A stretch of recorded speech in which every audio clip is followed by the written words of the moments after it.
Então, boa noite a todos, senhoras e senhores. Em nome do Centro Acadêmico Sarmento Leite, o CASLE, dos alunos da Faculdade de Medicina da Universidade Federal do Rio Grande do Sul, é com muita honra que damos início à cerimônia de concessão do Prêmio CASLE de Pesquisa Professor Gilberto Schwartzman, o qual foi criado para estimular a produção científica entre os nossos alunos da faculdade. A premiação é oferecida ao aluno ou aos alunos que publicaram em 2020 em revista indexada internacional o trabalho científico original de maior destaque e qualidade.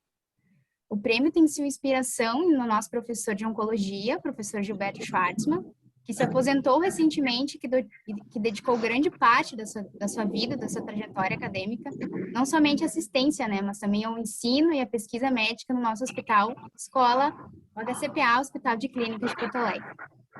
Essa premiação foi criada há 8 anos por iniciativa da diretoria do Centro Acadêmico Sarmento Leite, dos alunos da faculdade, junto com o professor, criada junto com o professor Gilberto Schwartzman e é oferecida anualmente. A premiação esse ano consiste num valor em dinheiro, R$10 mil, além de um certificado emitido pela nossa instituição, pela nossa entidade. Nesse momento, eu passo a palavra ao professor Rafael Rosler, que é membro da comissão julgadora, é pró-reitor da nossa universidade e atualmente diretor científico da Fundação de Amparo à Pesquisa do Estado do Rio Grande do Sul, conhecida como a FAPERGS. Professor Rafael Rosler, boa noite, o senhor tem a palavra. Obrigado, Rafaela. Só para corrigir, eu não sou mais pró-reitor. Eu fui até setembro do ano passado. Uma vez pró-reitor, sempre pró-reitor. Assim como o Rui, uma vez reitor, sempre reitor, com certeza. Isso mesmo, o Rui, uma vez reitor, sempre reitor. Exatamente. Mas assim a despeito dos demais cargos e responsabilidades, eu acho que eu, como o Gilberto, como a Cris, como o Rui, como o professor Menck, como nosso colega da Academia Nacional, a gente se define, em primeiro lugar, por uma palavra, como professor. Nós somos professores, e o resto é fumaria. E ser professor significa uma coisa, que a gente está aqui para cultivar os jovens talentos, para prestar atenção em vocês, alunos acadêmicos, para tentar apoiar vocês, para que vocês brilhem, para que vocês realizem o que podem realizar.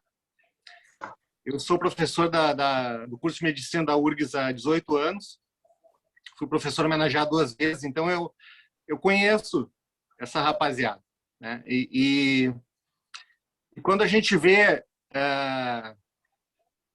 que os jovens, na graduação, sentiram aquele cheirinho, sentiram aquele chamado e foram fazer pesquisa e brilharam em pesquisa, já na graduação, a gente sente que está fazendo algo certo. Recentemente, faleceu o nosso querido professor Ivan Esquerdo, que foi um dos maiores médicos e cientistas da história do Brasil e que fez sua carreira principalmente aqui na nossa URGS, e era professor do curso de Medicina.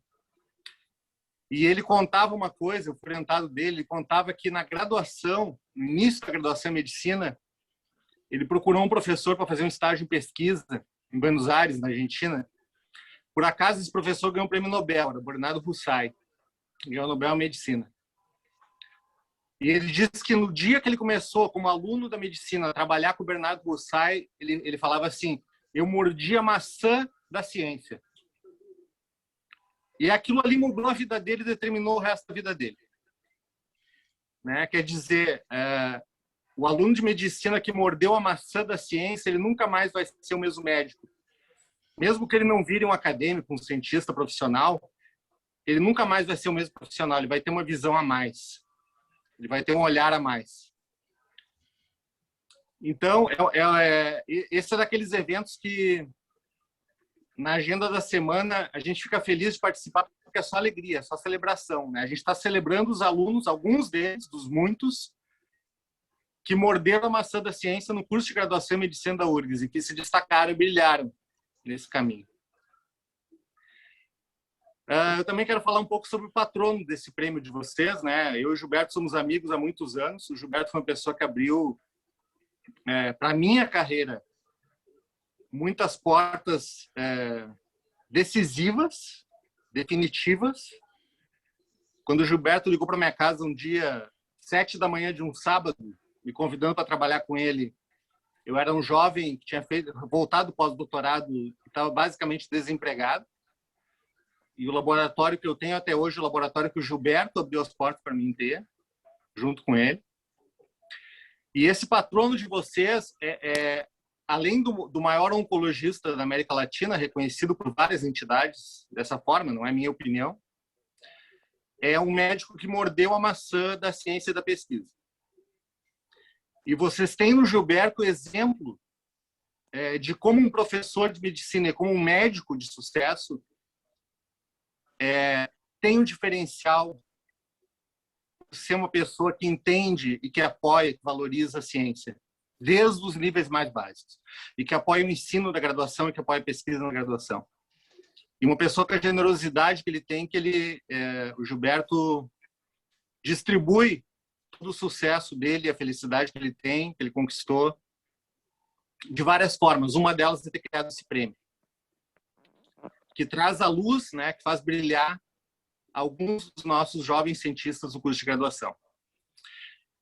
Eu acho, eu sou só um pouquinho mais velho que o Gilberto, o professor Menck, o Rui, esses colegas que estão aí, que a nossa geração fez muita ciência boa aqui na URGS, para o país, para o mundo, mas já estamos passando bastão. Eu já me sinto passando bastão. Eu sinto já que a nossa função, a nossa missão agora é inspirar a geração de vocês a ir muito além do que nós fomos. E esse prêmio do Gilberto se encaixa muito nisso, né? Na visão que ele também, eu sei que tem disso, né? De apostar muito nos jovens que vão além do que nós fomos, que vão fazer a URGS, Porto Alegre, Rio Grande do Sul, o Brasil brilharem. Então, como eu disse, sempre que envolve o Gilberto, eu não consigo fazer nenhum discurso formal, faço um discurso emotivo, porque é uma pessoa que, com toda a ciência e a técnica, desperta toda a emotividade, a melhor emotividade que a gente tem. Além disso, agora, como diretor técnico-científico da FAPERGS, que é meu cargo mais recente, e como ex-pró-reitor de pesquisa da URGS, eu gostaria de dizer que a gente, nesses cargos de gestão da pesquisa no Estado e na universidade, olha muito para vocês. Olha muito para o potencial, para o brilho que vocês, graduandos, têm. E olha esses premiados de hoje, né? Olha as alturas que vocês já alcançaram no curso de graduação. Imagina onde vocês podem chegar. Nós, que somos gestores, que somos cuidadores da ciência brasileira, que somos pessoas que tentam cultivar e preservar e incentivar a ciência da universidade, do estado do país, estamos olhando para vocês e contando com vocês, porque a gente sabe onde vocês podem chegar. Eu espero pessoalmente que vocês cheguem. Eu não julgo ninguém, não condeno ninguém que resolva brilhar fora do país, mas eu espero que vocês escolham, como eu, o Rui, o Gilberto, o Menck, né, os outros professores aqui, escolham deixar esse brilho aqui para a gente, aqui no nosso meio, aqui na nossa comunidade, né, e nos sucederem fazendo mais e melhor o que a gente tenta fazer. Tá? Então, é uma honra estar aqui, é uma honra fazer a fala de abertura desse belíssimo evento. Obrigado, Gilberto, obrigado aos colegas e, principalmente, parabéns aos alunos. Vários de vocês foram meus alunos, né, na graduação. E eu sempre digo, não tem nada melhor do que o feedback e a recompensa que vem de vocês, né, da graduação. O nosso papel principal é isso, é auxiliar, né, tentar apoiar o brilho que vocês têm. Então é isso, Gilberto. Um discurso, como sempre, que nos envolve do coração. E vamos em frente no evento. Obrigado. A noite é deles. Obrigado, Rafa. Muito obrigada, professor Rafael, pelas palavras emocionantes aqui para nós, principalmente que o professor Gilberto, nosso anfitrião. E nesse momento eu passo a palavra à nossa professora e diretora Lúcia Clima. Por favor, diretora, boa noite. Boa noite, Rafaela. Boa noite, professor Gilberto. Boa noite, professor Rui. Em nome de vocês, eu cumprimento todos os demais participantes. E quando a Rafaela fala que esse prêmio foi um estímulo à produção científica, a gente não pode tirar do lado da produção científica a produção científica de qualidade, a palavra de qualidade. Porque absolutamente tudo em que o Gilberto se mete, ele o faz com qualidade. Ele é um professor de qualidade, ele é um médico de qualidade, ele é um pesquisador de qualidade, ele é um produtor de espumante de qualidade, ele é um pianista de qualidade, ele é um presidente da Bienal de qualidade e ele é um escritor de uma qualidade excelente. Então, absolutamente tudo que o Gilberto faz é de qualidade. Assim como ele cultiva os seus amigos com qualidade e ele é exatamente o modelo que a gente precisa, que a gente quer quando a gente tem quando a gente é aluno, tudo que a gente pode desejar na vida é um mentor, é um modelo que nos diga como fazer. O que fazer, cada um de nós vai escolher. Mas o como fazer, a gente ter bons referenciais, pessoas sérias, pessoas corretas, pessoas honestas, entusiasmadas pelo que faz, mostrando a paixão por aquilo que faz. É isso que esse prêmio representa. E é por isso que ele é tão importante para a Faculdade de Medicina e para os alunos da Faculdade de Medicina. Porque ele é a cara do Gilberto, é a gente tendo para os nossos alunos um excelente referencial como modelo a ser seguido. Então, é absolutamente um privilégio para nós da Faculdade de Medicina termos o professor Gilberto como esse referencial para os nossos alunos, como uma pessoa de qualidade, porque a gente tem certeza que se todos os nossos alunos se espelharem na forma como o Gilberto desenvolveu toda a sua vida, nós vamos ter cumprido o nosso papel de darmos boas referências para os nossos alunos. Então, para o Centro Acadêmico e para o Gilberto que idealizaram e para todos que continuam estimulando, motivando, prestigiando e valorizando esse prêmio, meus parabéns e principalmente o nosso muito obrigado. Obrigada. Obrigado, Lúcia. Obrigada, professora Lúcia, nossa diretora. Muito obrigada pelas palavras. Nesse momento, eu convido o professor doutor Carlos Menck, que é ex-presidente da Academia Sul-Rio-Grandense de Medicina, é um professor prestigiado da área da mastologia. Gostaria de convidar o senhor a algumas palavras, por gentileza. Muito obrigado. É um prazer muito grande, repito, estar aqui no meio de vocês, alunos, que foram sempre a razão de ser da minha vida. Eu disse isso antes. Um dos orgulhos que eu tinha, antes de me aposentar, era transitar pelos corredores dos pacientes com aquele grupo de alunos indo atrás de mim, eu era o professor e eles ao meu redor. Isso me causava e me causa assim, uma lembrança muito boa, e isso que eu tento descrever a vocês, o prazer de ser professor. Isso é inigualável. Cada vez que eu participo de um evento na companhia do Gilberto Schwartzman, eu sempre tenho que ouvir o interminável currículo dele, né? Qualidades, a professora Lúcia, qualidade aqui como artista, escritor, oncologista, pesquisador.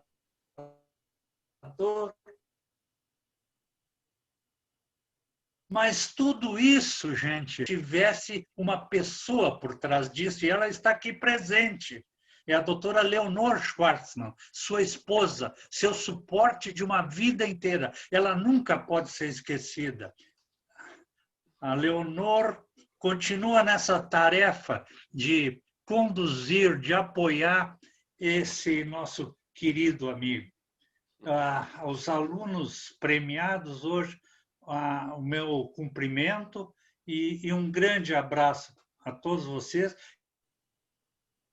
e que sejam exitosos na sua carreira, sejam tudo aquilo que o professor Rafael Resler acabou de dizer. Muito obrigado.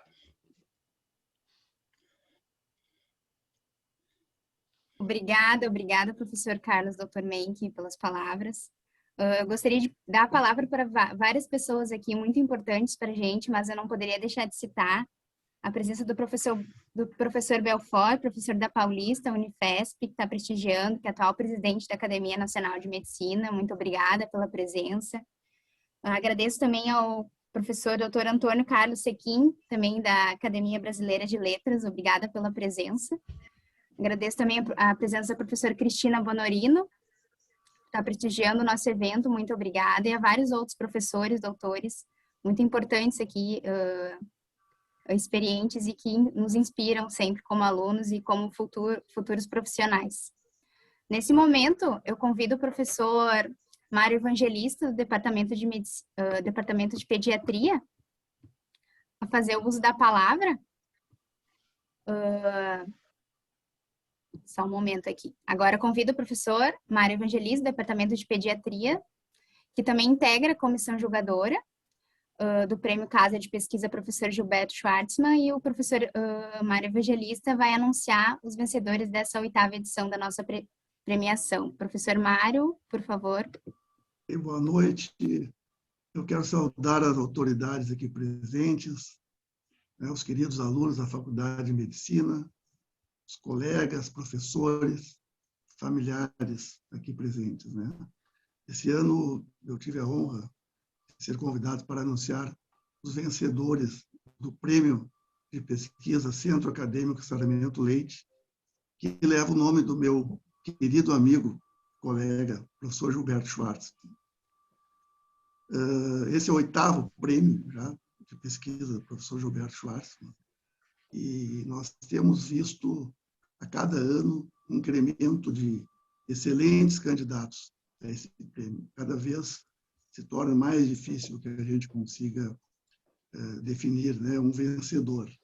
Esse ano nós tivemos vários coautores com trabalhos excelentes, muito bons trabalhos publicados em revistas de grande impacto. Nós tivemos 4 trabalhos de primeira autoria, publicados também em revistas indexadas internacionais de grande reputação. Bem, para nós foi bastante difícil definirmos qual desses 4 candidatos seria o vencedor do 8º prêmio Centro Acadêmico Sarmento Leite. Mas alguém tem que vencer. Então, eu tenho a honra de divulgar o vencedor.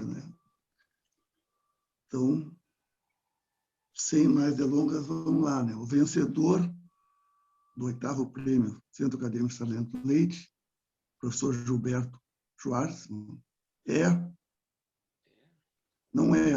são 4.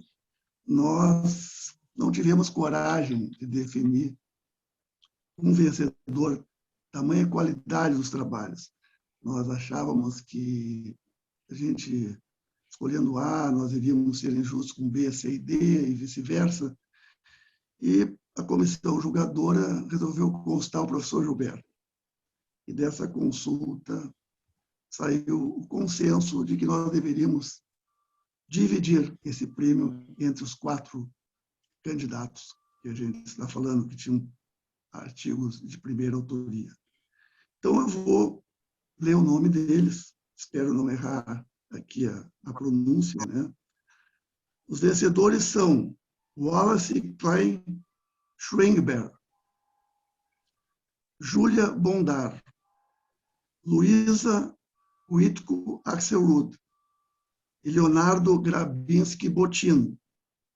Então, eu transmito os nossos cumprimentos aos candidatos vencedores, aos seus coautores, aos seus professores orientadores e a seus familiares, por essa importante conquista, né? Uma boa noite e muito obrigado. Obrigada, professor Mário. Então, nesse momento, eu passo a palavra aos alunos que venceram o prêmio desse ano, né, os grandes protagonistas desse evento. Cada um deles fará uso da palavra por até 5 minutos, exibindo, né, a sua pesquisa com o título, os títulos das suas publicações, dos seus autores, coautores, registrando os seus orientadores. Então, vou chamar primeiro, como na sequência dita pelo professor, o aluno Wallace Klein. Por favor, Wallace. Obrigado, Rafaela. Boa noite a todos. É uma satisfação imensa poder estar nessa sala, hoje virtual, e fazer uma apresentação do nosso trabalho aqui para vocês. Um agradecimento especial ao CASLI, ao professor Gilberto Schwartzman, família, amigos, familiares, ao grupo de pesquisa do qual eu faço parte, meu orientador, professor José Miguel Dória, todos os integrantes que colaboraram, que a gente ganhou junto esse trabalho, né? Então, meu muito obrigado a todos, porque nada se faz sozinho, né? Então, como eu disse, meu nome é Wallace Klein Schwember e o título do trabalho que será apresentado hoje, então, é Padrões de uso de iodo radioativo para carcinoma diferenciado de tireoide no Brasil, insights e um call for action de um banco de dados de 20 anos.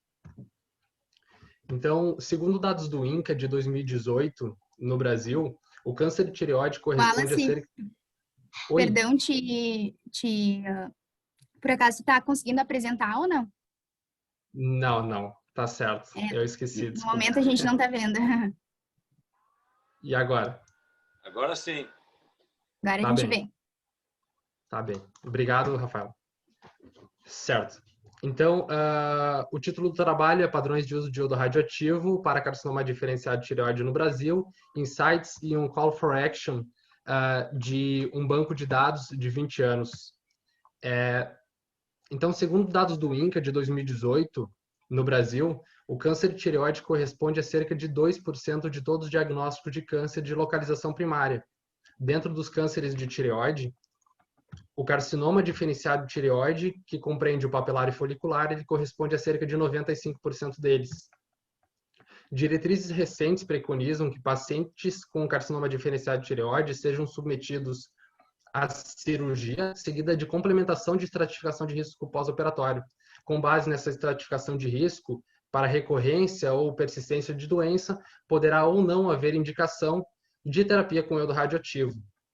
Os carcinomas diferenciados de tireoide, eles são originários das células foliculares, portanto, eles mantêm a capacidade de captar e organificar iodo. Desse modo, a terapia com iodo radioativo é uma terapia específica para esse tipo de tumor. Com atividades que podem variar de 30 a 50 a 200 milicuries, a terapia com iodo radioativo pode ser feita em 3 modalidades: em ablação remanescente, em tratamento adjuvante e em tratamento de doença persistente conhecida. Entretanto, a terapia com iodo radioativo não é inócua. Uma meta-análise recente demonstrou risco aumentado para complicações benignas e malignas. A prevalência e a severidade dessas complicações foi associada a atividades cumulativas de iodo radioativo. Além disso, para alguns contextos clínicos frequentes, houve demonstração de equivalência de benefício entre as atividades de 100 e de 30 milicuries. As atividades de 30 milicuries também foram associadas a menores taxas de efeitos adversos.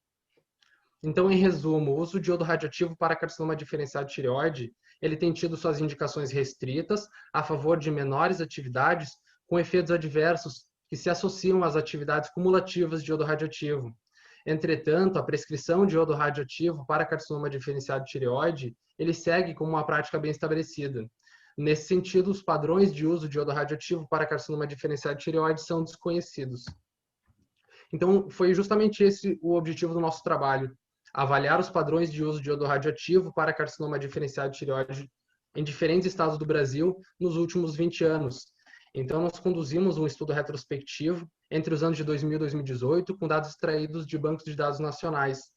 Nós coletamos, então, o número de prescrições de iodo radioativo dos bancos de dados do DataSUS e da ANS e ajustamos essas prescrições de iodo radioativo pelo número de tireoidectomias oncológicas, pelas estimativas incidentes de casos de câncer de tireoide e por estimativas da população. Do DataSUS, nós também tivemos acesso às atividades de ação que foram prescritas, que variaram, então, de 30 a 250 milicurris. Então, ao analisar a evolução das prescrições de iodo radioativo entre os anos de 2000 e 2018 no Brasil, estratificadas por atividade, nós podemos notar que, embora a tendência crescente nos últimos anos, as atividades de 100 e 150 milicurris, elas seguem sendo as atividades mais prescritas. Ao analisar a proporção de atividades superiores a 100 milicurris entre todas as atividades prescritas, a gente pode observar a mesma tendência, uma tendência decrescente nos últimos anos. Entretanto, em 2018, ainda metade das prescrições eram superiores a 100 milicurris. E quando a gente, por fim, vai corrigir o número de prescrições de iodo radioativo pela população, pelo número de tireoidectomias oncológicas e por estimativas de casos incidentes, nós notamos a mesma tendência de redução nos últimos anos, quando corrigidos por esses três denominadores. Em uma fotografia dos dados dos estados brasileiros, no ano de 2018, nós podemos ver os estados em mapas de calor. Nesse mapa está representado o número de prescrições de iodo radioativo corrigidos pela população. Aqui podemos notar que os valores variam de 0,07 prescrições de iodo radioativo por 100 mil habitantes a 4,74. Para os estados em cinza, nós não encontramos quaisquer registros de prescrições de iodo radioativo, tanto na base de dados do SUS quanto na da ANS. Nesse outro mapa, a gente analisou a proporção de atividades superiores a 100 milicurris, e aqui nós também notamos uma considerável variabilidade, que foi de 16% a 82%. Então, por fim, o uso de iodo radioativo para carcinoma diferencial de tireoide, ele aparenta estar diminuindo nos últimos anos. Entretanto, as proporções de atividades superiores a 100 milicurris ainda é significativa.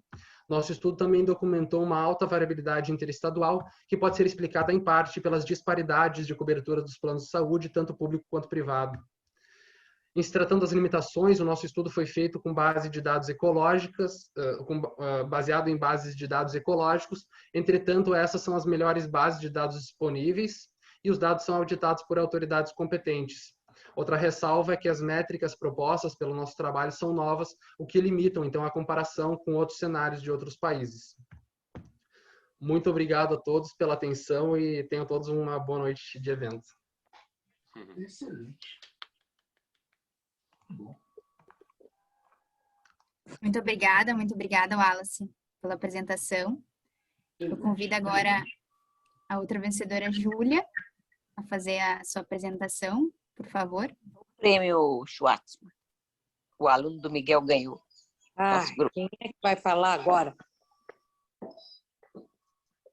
Pariu. Não é fácil, então. Fechar o microfone. Alô? Júlia? Eu tô tentando compartilhar minha tela aqui, só um... Ah, tá. Tá dando pra ver? O meu slide? Ainda não. Isso tá acontecendo. Aham, agora sim.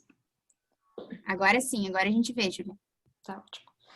Então tá, o nome do trabalho é Symptom Clusters and Differential Response to Treatment. Ele foi uma reanálise do Treatment for Adolescents with Depression Study.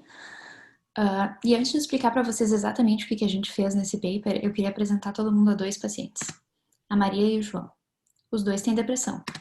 Mas a Maria, além de tristeza e anedonia persistente, ela tem muita irritabilidade, briga com frequência com a família e com os amigos. Também por causa disso acaba se isolando mais, o que piora uma tendência que ela tem de pensar que ela é um lixo, que não faz nada direito. Ela também se queixa bastante de insônia, e quanto piora o sono dela, piora a fadiga no dia seguinte. Já o João é bem diferente. Além dos sintomas de humor, ele tem bastante alteração do apetite, reclama de dores no corpo, e dentre as alterações do pensamento, em vez daquela coisa autodepreciativa que a Maria tinha, ele tem bastante culpa, ideação mórbida e ideação suicida, que preocupam bastante os cuidadores dele. A gente claramente precisa tratar esses dois pacientes. Mas o tratamento não é tão eficaz quanto a gente gostaria. A gente vê que a diferença entre a resposta atingida com inibidores de recaptação de serotonina e com placebo já é menor na psiquiatria do que, né, em outras áreas da medicina, e na depressão mais ainda, em relação aos transtornos de ansiedade. E será que essa baixa eficácia que a gente vê não pode ser porque a gente está botando sintomas muito diferentes, com perfis de resposta muito diferentes no mesmo saco? Será que não tem perfis clínicos que podem ser identificados que respondem de forma diferente a cada tratamento? Para investigar essas hipóteses, a gente pegou dados do TEDS, que foi um ensaio clínico randomizado do NIH, pegou 439 adolescentes e randomizou para um de 4 tratamentos. Ou só fluoxetina, ou só terapia cognitivo-comportamental, tratamento combinado com os dois, ou uma pílula de placebo, e viu o desfecho em 12 semanas. Eles viram o desfecho com uma escala de sintomas depressivos que se chama CDR-S. Ela funciona mais ou menos assim, cada item é um sintoma, 1 é uma pontuação de sintoma de mínima intensidade, quase nada ou nada, e 7 é a intensidade máxima do sintoma. E tendo essa informação toda, a gente podia ter feito uma de duas coisas, né? Ou a gente pegava sintoma por sintoma e via o que acontecia quando eles eram expostos a cada um dos tratamentos diferentes, ou a gente tentava agrupar os sintomas semelhantes para tentar facilitar o raciocínio e a tomada de conduta depois, baseada nos achados. Foi o que a gente fez com uma análise de clustering. De forma resumida, o que qualquer análise de clustering faz é tentar transformar um conjunto de dados em conjuntos de dados menores, mais semelhantes entre si. O resultado sai parecido com um gráfico de taxonomia, em que as linhas que ligam os grupos mais semelhantes são mais curtas e as linhas que ligam os grupos mais diferentes são mais longas. Quando a gente fez isso com os sintomas da CDR-S, o que a gente achou foi o seguinte: tem 2 grupos de sintomas que são claramente mais diferentes entre si, porque a linha que liga eles é mais comprida do que as linhas que ligam os grupos menores. E os sintomas que pertenciam a cada um desses clusters são, no cluster 1, insônia, retração social, rendimento escolar prejudicado, fadiga excessiva, irritabilidade, baixa autoestima, sentimentos de tristeza e dificuldade de se divertir. E no cluster 2, aumento de apetite, choro excessivo, queixas físicas, diminuição de apetite, culpa excessiva, ideação mórbida e ideação suicida. Se vocês lembrarem lá do início, parece bastante com os sintomas da Maria e do João, né? Mas até aí a gente não sabe se esses sintomas respondem de forma diferente ao tratamento ou não. Então a gente fez um modelo linear misto e viu que os sintomas do cluster 1, eles começam numa intensidade inicial um pouco mais alta, em torno de 5. Eles respondem mais ou menos de forma igual quando tratados com placebo ou com TCC, e respondem um pouco melhor quando tratados com fluoxetina e melhor ainda quando tratados com tratamento combinado. Já no cluster 2, são os sintomas do tipo do João, os sintomas começam numa intensidade média mais baixa e não parece ter muita diferença entre como eles respondem a cada um dos tratamentos. Inclusive, quando a gente olha a comparação do tratamento combinado, que é o mais potente que a gente tem para depressão, com placebo, não parece ter tanta diferença assim. E esse estudo tem várias limitações, né? Eu acho que a mais importante delas é que a taxa de resposta a TCC nesse ensaio clínico específico foi mais baixo do que o da literatura prévia. Os próprios autores do estudo inicial do TEDS falam sobre isso no artigo deles e teorizam que pode ser porque o grupo que foi randomizado a TCC tinha taxas um pouco mais altas de adolescentes comórbidos, de quadros mais crônicos, mas a gente não tem como saber com certeza. A gente também não sabe o que aconteceria se a gente tivesse olhado para outras escalas além da CDR-S com outros sintomas. Inclusive, chama muita atenção que, dentro desse contexto da heterogeneidade da depressão, tem inclusive estudos parecidos com o nosso que foram feitos em adultos. Quando a gente olha o nosso cluster 1 com o cluster 1 deles, os sintomas são muito, muito parecidos. E o cluster 2 não é quase nada parecido, mas o único motivo pelo qual eles não são parecidos é porque as escalas não contêm os mesmos sintomas. Então a gente tenta olhar, sei lá, a culpa, que está no nosso cluster 2, e ele simplesmente não está nas escalas que são usadas para adultos. Então é muito difícil a gente generalizar os achados por causa disso. A gente também não sabe como os achados vão se generalizar para populações mais amplas, né? Porque a população do TEDS era só de adolescentes americanos, a maioria brancos, não tinha nenhuma criança. Então é possível que numa população mais ampla os achados sejam diferentes. Mas eu acho que, apesar de todas essas limitações, o que a gente leva dessa história toda é que, por mais que na psiquiatria a gente não tenha marcadores genéticos ou bioquímicos que nos ajudem a escolher um tratamento melhor, a gente tem sim como correr atrás de marcadores clínicos e sociodemográficos que vão nos mostrar qual é o tratamento mais adequado para cada João, para cada Maria. É isso aí.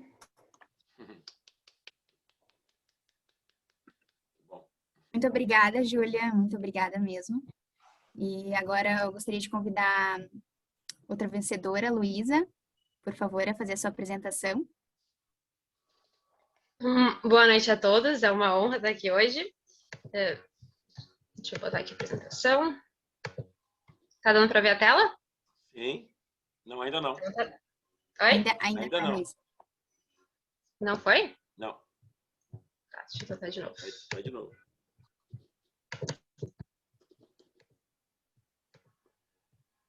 Foi agora, né? Agora sim. Sim. Tá. Então, boa noite a todos.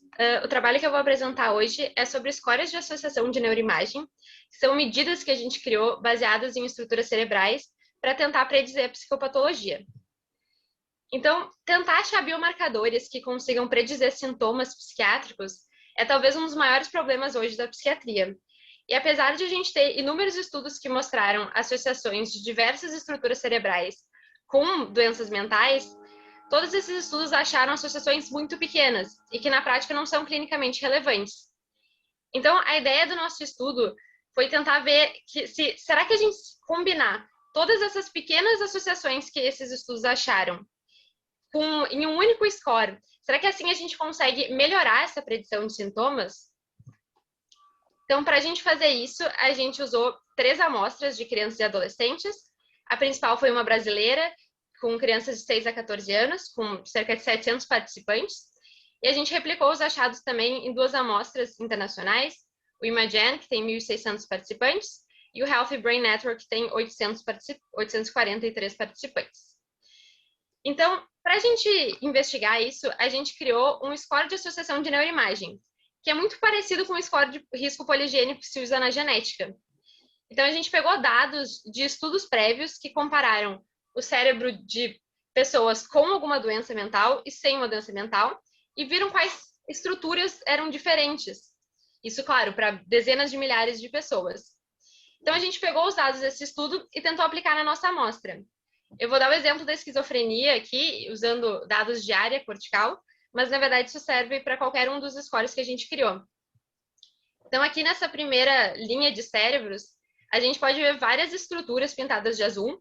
Essas são as estruturas que se associaram de forma significativa com a esquizofrenia nesses estudos prévios. E quanto mais forte o azul, mais forte seria também essa associação. Então, o que a gente fez? Para cada uma das estruturas que está pintada aqui, a gente pegou o tamanho da estrutura em todos os nossos participantes. A gente ajustou, né, esse tamanho da estrutura pela idade, pelo sexo e padronizou. Então, para cada uma das estruturas, a gente multiplicou o tamanho dela pelo tamanho de efeito dessa estrutura naquela doença. Então, por exemplo, aqui para o pré-frontal, a gente pegou o quão forte o pré-frontal se associa com esquizofrenia e multiplicou isso pelo tamanho do pré-frontal do participante. E a gente fez isso para todas as estruturas. E no final, o que a gente teve foi, então, um score ponderado de neuroimagem, em que aquelas estruturas que se associavam de maneira mais forte com a doença tinham um peso maior e as que se associavam de forma mais fraca tinham um peso menor. A gente fez isso para várias doenças mentais, como a depressão, déficit de atenção, esquizofrenia, transtorno de humor bipolar, e fez isso separadamente para área cortical, espessura cortical e volume subcortical, totalizando no final cerca de 14 scores.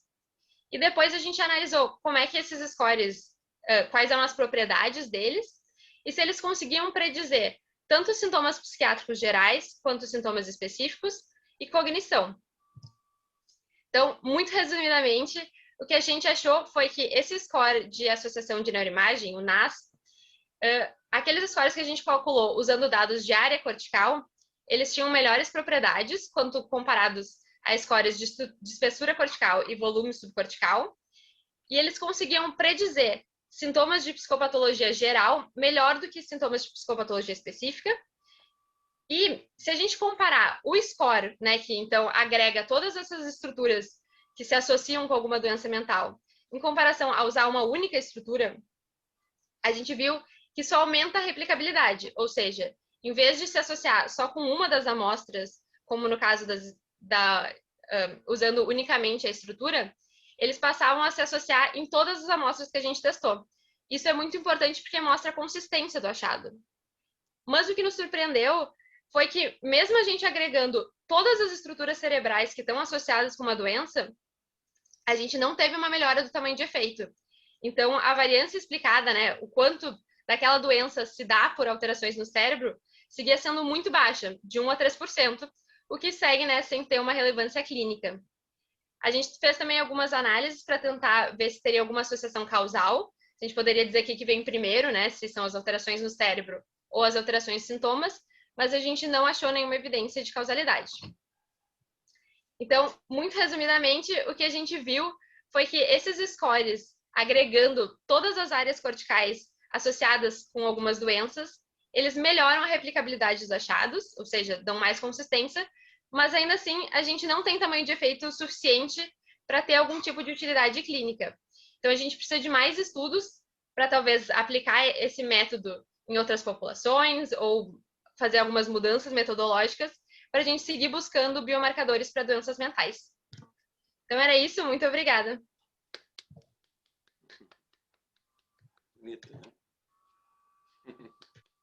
Obrigada, Luísa. Obrigada. Parabéns pela apresentação. E agora eu convido o Leonardo a apresentar as suas pesquisas. Por favor, Leonardo.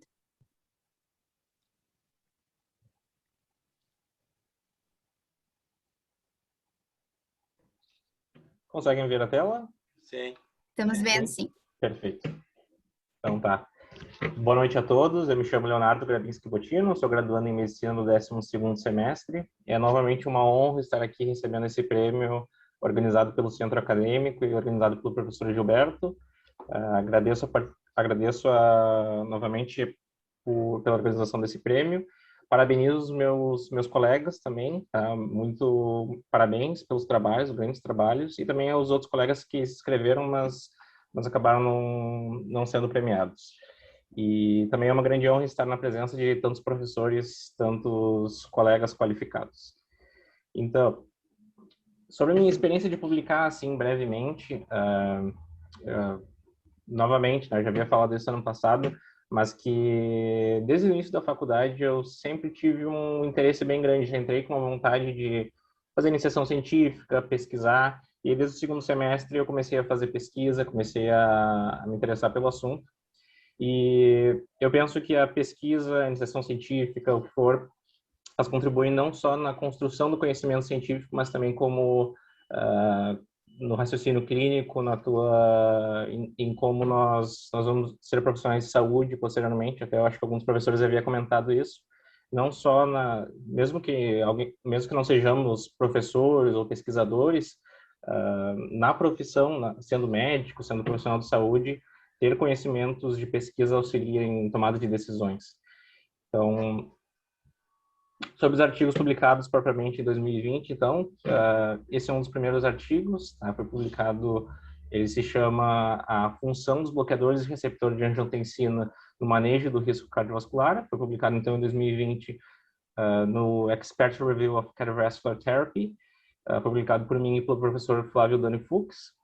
E nesse artigo, então, ele é uma revisão narrativa, tá? E nós, então, revisamos diversos artigos, vários dados sobre o uso desses bloqueadores de receptor de angiotensina, que a gente chama de BRAS, que vocês devem conhecer como losartana, valsartana, telmisartana. Eles são medicamentos que são utilizados como antihipertensivos em manejo de insuficiência cardíaca. E nós, na nossa revisão narrativa, então, nós verificamos que esses medicamentos eles são rotineiramente recomendados como primeira linha no tratamento antihipertensivo, apesar de não ter uma evidência bem consistente que apoie esse uso.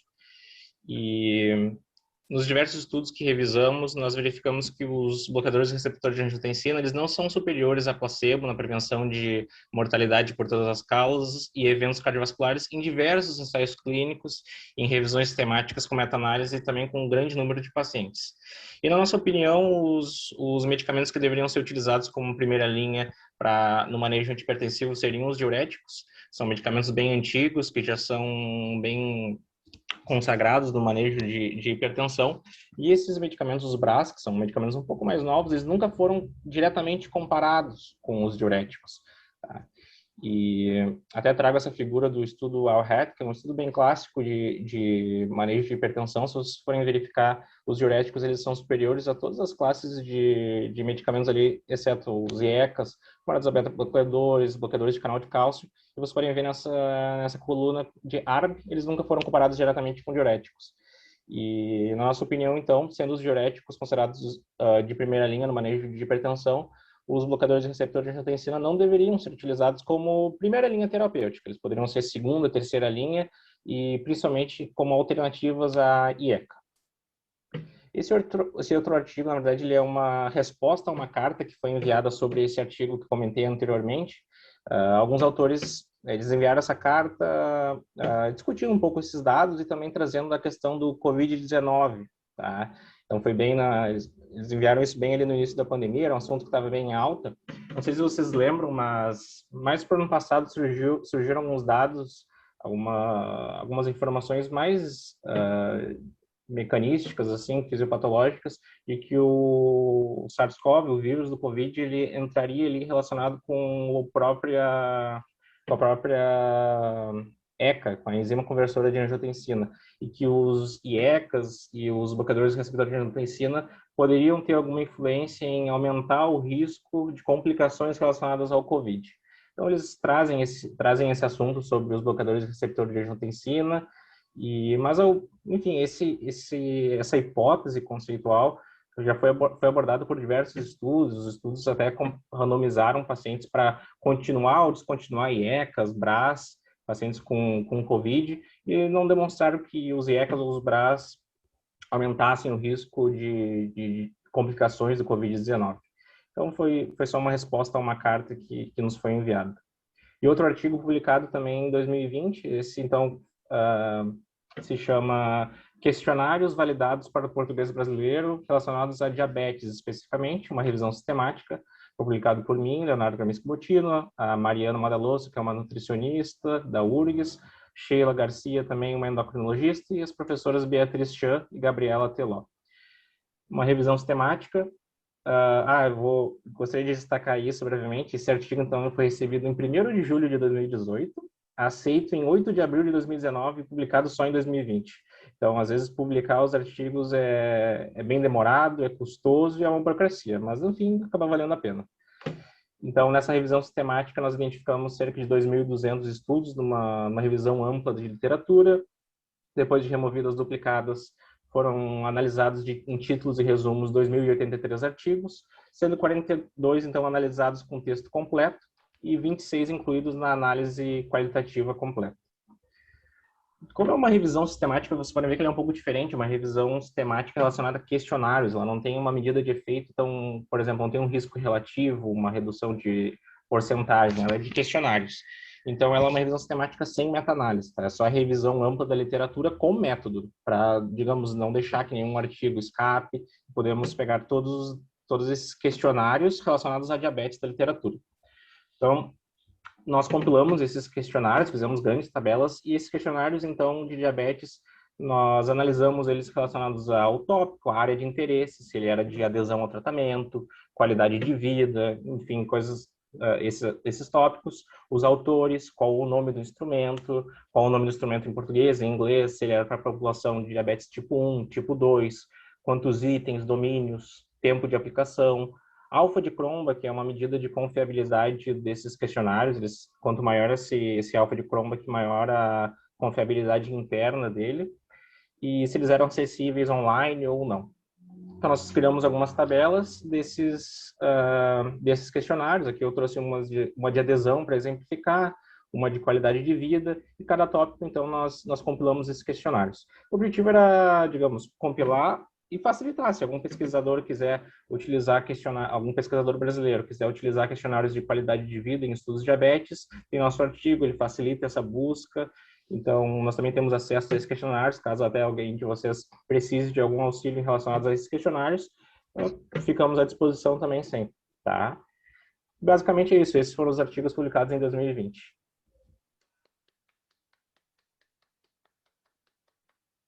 Muito obrigada, Leonardo, pela tua apresentação dos teus artigos. E eu agradeço profundamente aos alunos vencedores pela apresentação. E agora eu passo a palavra ao professor Gilberto Schwartzman. Boa noite a todos. Eu queria dizer da minha alegria de estar mais uma vez nessa cerimônia, não é o 8º ano, quando os alunos me procuraram há vários anos atrás, não é, com a ideia de criar esse prêmio, eu fiquei muito feliz, obviamente, e eu lembro que eu perguntei para eles por que eles tinham tido aquela ideia, não é? E eles disseram que eles achavam uma experiência interessante conversar com professores que apresentassem para eles a possibilidade de usar um raciocínio científico, porque ele ajuda a dar clareza até nas decisões que a gente toma na rotina, pensando sempre em evidências, em sustentação com base em fatos. E vejam vocês que ironia o preço que nós estamos pagando hoje na Covid pelos negacionistas, por aqueles que insistem em usar tratamentos que não têm evidência, o preço que isso pode ter. Eu nunca imaginei que a gente fosse ter esse exemplo tão nefasto do contrário da abordagem científica, né? Que essa visão, digamos assim, completamente empírica e, claro que, negacionista, não é? Mas eu achei que o mais importante, naquele momento, era dizer para eles que a vida da gente como estudante de medicina fica muito mais interessante quando a gente se sente envolvido em projetos que têm uma importância. Saber que a gente pode mudar o mundo, que a gente pode fazer alguma coisa científica que alguém vai ler num lugar distante. É como se a gente ampliasse as nossas fronteiras geográficas, não é? É parecido com aquela cidadezinha do interior que tem um bar chamado Hollywood. As pessoas que moram ali podem ter a sensação de que existe algo além dos limites daquela pequena cidade, não é? Então, a gente faz metáforas que nos levam a poder tornar a vida mais bonita, né? Eu acho que ver hoje, 8 anos depois, tantos alunos com trabalhos de tão boa qualidade, sendo primeiro autor, segundo autor de tantos trabalhos em revistas maravilhosas. Olha, eu fico tão orgulhoso de estar num ambiente universitário, de ter respirado esses ares aí da URGS. Eu aproveito até esse momento para fazer um parênteses e dizer para vocês que essa coisa da gente fazer pesquisa e achar que cai do céu os resultados, isso vocês já sabem que não é verdade.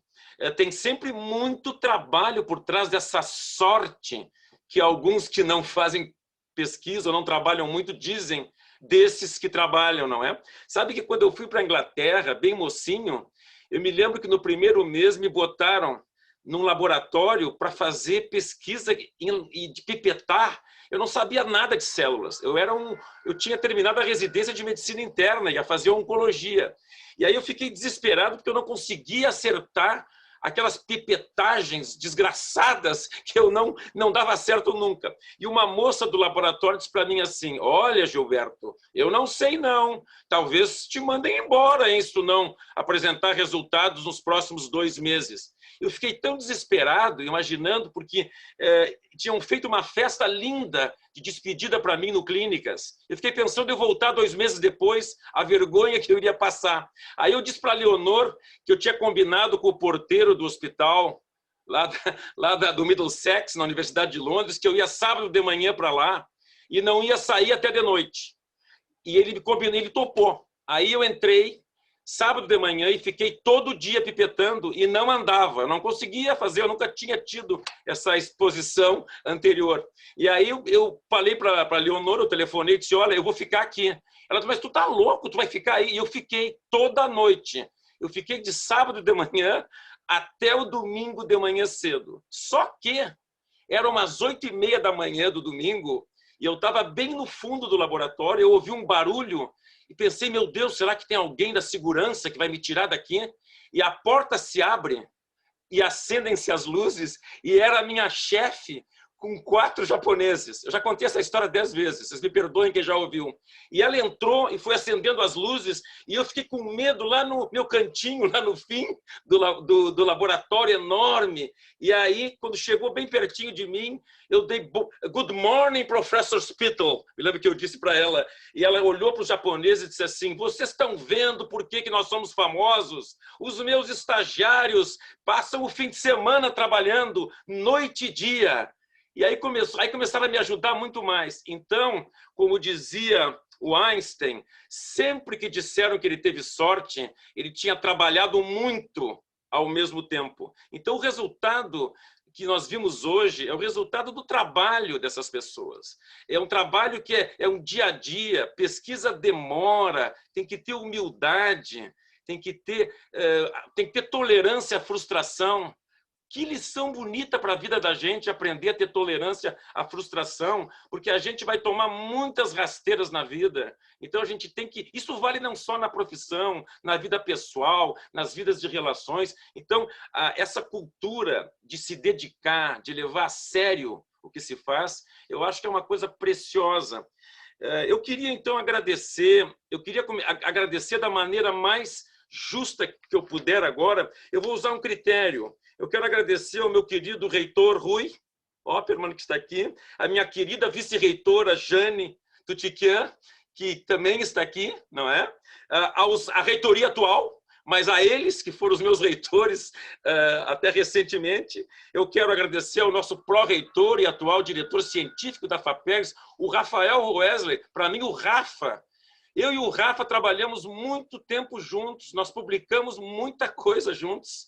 Eu acho que nós publicamos mais de 80 papers, se eu estou errado. Não, Gilberto, nós temos mais de 100 artigos internacionais em que os dois somos autores. É uma história de uma vida já. Então, assim, o Rafa é uma pessoa... Olha, que bom que a FAPERGS enxergou que o Rafa tinha que ser o diretor, que maravilha. A Lúcia Kliman, a nossa diretora da faculdade. Puxa, que honra ter a Lúcia aqui conosco, o Rubens Belfort, presidente da Academia Nacional, o meu querido professor Menck, que presidiu a Academia Rio Grandense de Medicina, o Antônio Carlos Sequim, meu amigo da Academia Brasileira de Letras. Vejam que delicadeza, como é importante a delicadeza nesses tempos tão ásperos, né? Nós estamos vivendo um Brasil tão complicado, tão difícil, e o Sequim, ocupadíssimo, participa de uma sessão em que os alunos recebem prêmios na Faculdade de Medicina em Porto Alegre, ele no Rio de Janeiro. Então, essa grandeza que as pessoas nos ensinam, isso vale a pena, isso vale muito, muito a pena, não é? O Mário Evangelista, que coordenou esse processo de seleção, meu querido amigo, professor de pediatria, eu anotei aqui para não deixar as pessoas de fora, não é? Eu falei também a Cristina Bonorino, que é a mãe de uma vencedora de hoje, minha querida Cristina, grande pesquisadora. Tem tanta gente que eu amo tanto nessa plateia.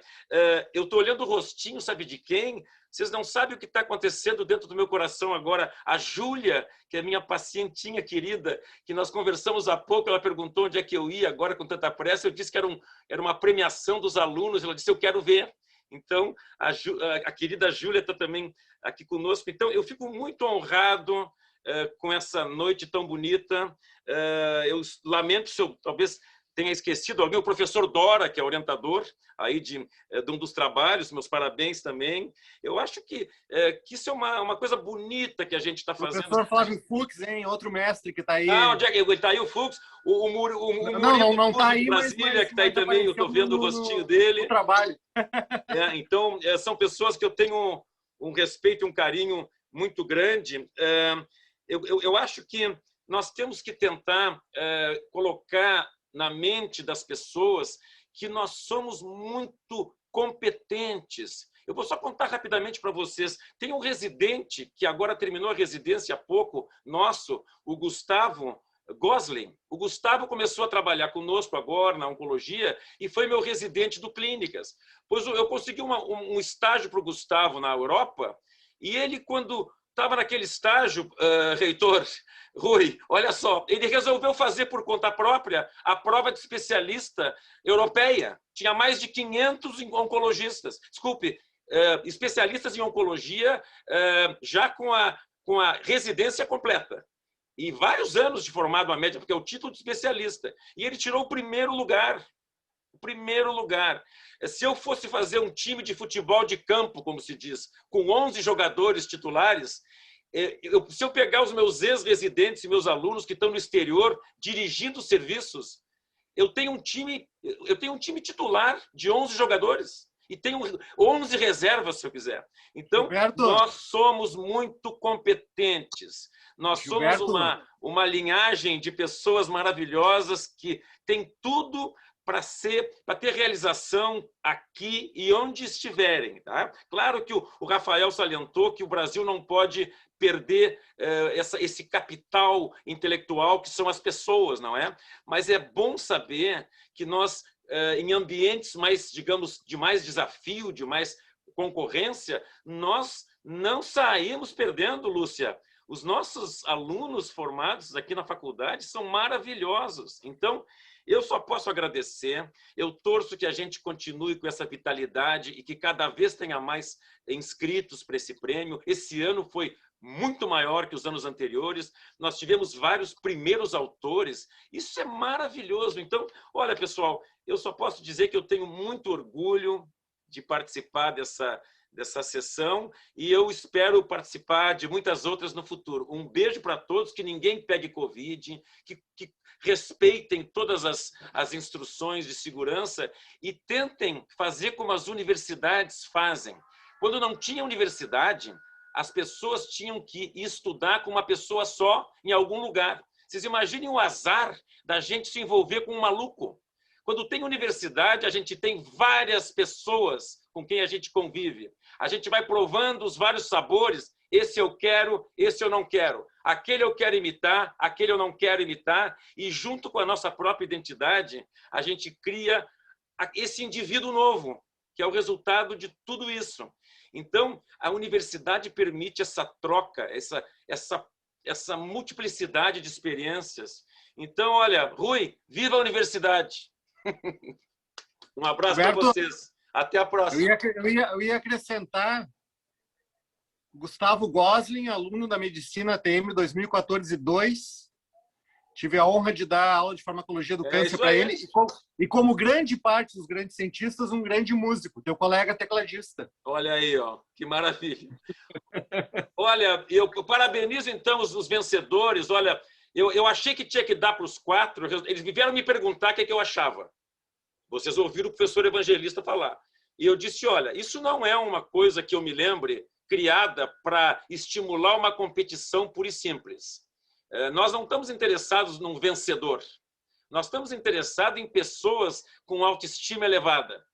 Então, os 4 mereceram o prêmio. Tomara a gente tenha sempre 4 ou múltiplos de 4 para poder premiar nos próximos anos. Não é, Leonardo?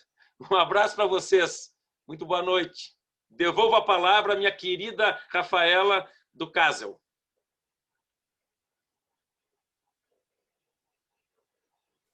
Onde é que anda a Rafaela? Olá, aqui, professora. Agradeço muito as suas palavras. Agradecemos as palavras do professor Gilberto Schwartzman, os professores Rafael Rosler, Mário Evangelista, professor Carlos Menck. Agradeço a palavra também da diretora Lúcia Kliman. Agradeço a todos os participantes. Tivemos quase 50 pessoas participando. Hoje é uma honra para nós. Agradeço aos participantes também que enviaram seus artigos. Foram mais de 20 artigos que o professor e sua equipe tiveram que selecionar. Agradeço aos vencedores do prêmio, os coautores, orientadores, a família, os colegas, amigos, todos aqui presentes nessa cerimônia. Agradeço também ao professor Rui Opperman, a professora Jane Tutkian, por estarem presentes aqui conosco. E agradeço também a equipe do Centro Acadêmico, do Casle, o Yuri, que me ajudou muito, ao Alexandre, da equipe do professor Gilberto Schwartzman. E muito obrigada a todos e até o ano que vem. Beijos. Obrigado, Rafaela. Obrigado, Gilberto. Cuidem-se. Cuidem-se. Parabéns a todos. Máscara, distanciamento, lavem as mãos, ar ventilado, natural. Um abraço. Não vão atrás de conversa dos negacionistas. Um abraço. Nada de cloroquina. Tchau.